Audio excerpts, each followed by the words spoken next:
ఎస్ఐకి 38, కానిస్టేబుల్కి 36 ఏజ్ ఇవ్వాల్సిందే, తప్పదు. అది ఏదో బిజినెస్ మ్యాన్ సినిమాలో డైలాగ్ ఉన్నట్టు ఖచ్చితంగా ఇచ్చి తీరాల్సిందే. నువ్వు ఇదే 7,400 ఉద్యోగాలు ఇస్తా, నేను పట్టిన కుందేలకు 4 కాలే అంటే నిరుద్యోగులు నీకంటే ఎక్కువ కాళ్ళు పడతారు, వాళ్ళు 6 కాళ్ళు పట్టుకుంటారు, నీ కాళ్ళు కింద కూడా లాగేస్తారు.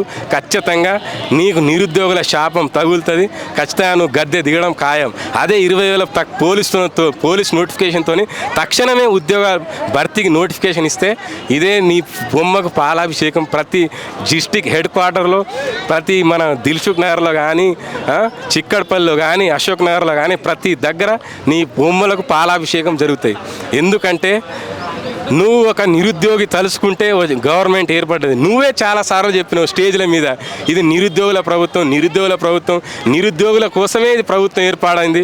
నువ్వు పోయి ఏం చెప్తావు? 70,000 ఉద్యోగాలు ఇచ్చినా,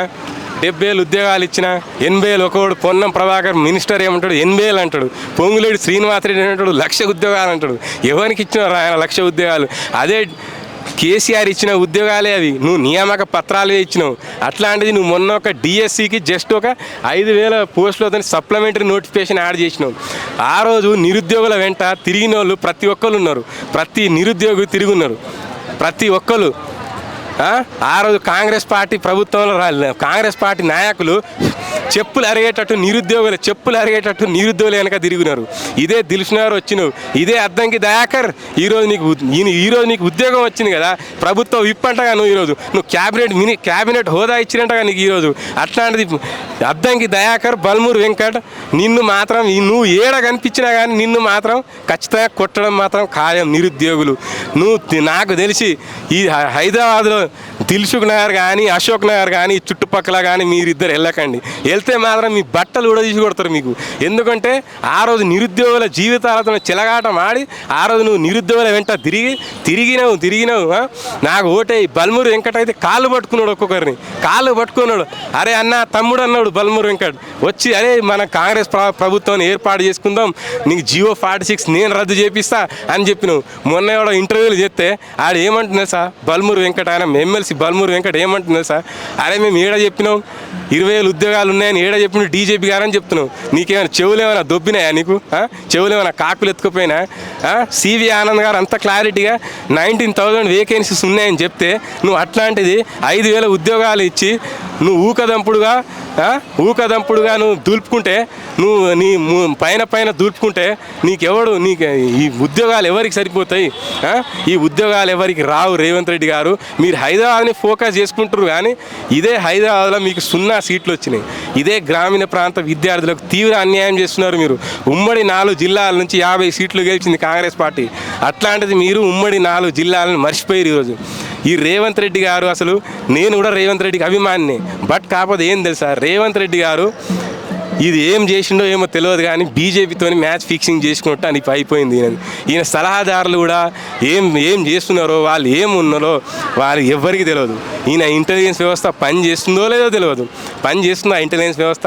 ఈడ ఇంతమంది 1,000 మంది నిరుద్యోగులు ధర్నాలు చేస్తుంటే నీ ప్రభుత్వం సోయి ఎక్కడ తప్పిపోయింది?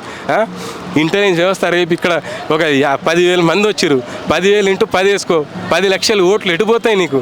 2 లక్షల 3 లక్షలతోనే అటు ప్రభుత్వాలు మారుతాయి.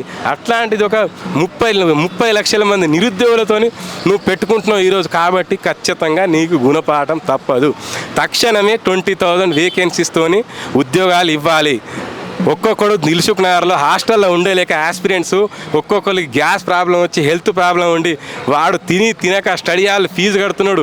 7,000 హాస్టల్ ఫీజు కడుతున్నాడు, 1,500 మన స్టడీ హాల్ ఫీజు కట్టుకుంటున్నాడు. బయట ఛాయ్లకో దానికో ఇక్కడెక్కడో తిని వాడు నెలకు 10,000 ఖర్చు చేసుకున్నాడు. ఎందుకు ఖర్చు చేస్తున్నాడు? నువ్వు మొన్న గెలిచిన ఎమ్మడే నువ్వు ఏం చెప్పినావు? మన మేనిఫెస్టోలో ఏం చెప్పినావు? నువ్వు ఖచ్చితంగా మొదటి ఏడాదిలోనే 2 లక్షల ఉద్యోగాలు ఇస్తా అని చెప్పినావు. ఇప్పుడు అందుకనే వాళ్ళు ప్రతి ఒక్కరు ఏం చేసిరు? బ్యాగ్ చదువుకొని వచ్చిరు. ఒక్కొక్కడు 30 years ఉన్నోడు కూడా వచ్చిండు. వాడికి ఇప్పుడు ఏజ్ అయిపోయింది. వాడి పరిస్థితి ఏంది? ఇప్పుడు వాడు 3 సంవత్సరాలు ప్రిపేర్ అయ్యిండు దిల్సుఖ్నగర్లో ఎక్కడో ఉండి ప్రిపేర్ అయ్యిండు. రేపు వానికి ఏజ్ రావట్లేదు. 33-34 ఇయర్స్ అయింది, వానికి ఇప్పుడు ఏజ్ రావట్లేదు. ఇప్పుడు ఏజ్ రాకపోతే వాడు రేపు ఇంటికి పోయి ఏం సమాధానం చెప్తాడు రేవంత్ రెడ్డి గారు? ఈ నిరుద్యోగులు మాత్రం తీవ్ర అన్యాయం చేస్తున్నారు. గత ప్రభుత్వం జీవో నంబర్ 46 తెచ్చి నిరుద్యోగుల పాలిట, గ్రామీణ ప్రాంత పాలిట, విద్యార్థుల పాలిట శాపం చేసింది. ఇదే శాపంని నువ్వు అలాగే కంటిన్యూ చేస్తున్నావు. మళ్ళీ నీకు కేసీఆర్ కోటరే నీ దగ్గర ఏర్పడ్డది. కేసీఆర్ ఎట్లయితే పతనమైండో నువ్వు కూడా పతనమవుతావు. తక్షణమే 20,000 ఉద్యోగాలు ఇవ్వాలి. అలాగే ఎస్ఐకి 38 ఏజ్ రిలాక్సేషన్ ఇవ్వాలి. కానిస్టేబుల్కి 36 ఇవ్వాల్సిందే. ఖచ్చితంగా ఇవ్వకపోతే మాత్రం తెలంగాణ రాష్ట్రం మొత్తం మాత్రం అగ్నిగుండం మారుస్తాం నిరుద్యోగులం. ఖబర్దార్ రేవంత్ రెడ్డి గారు.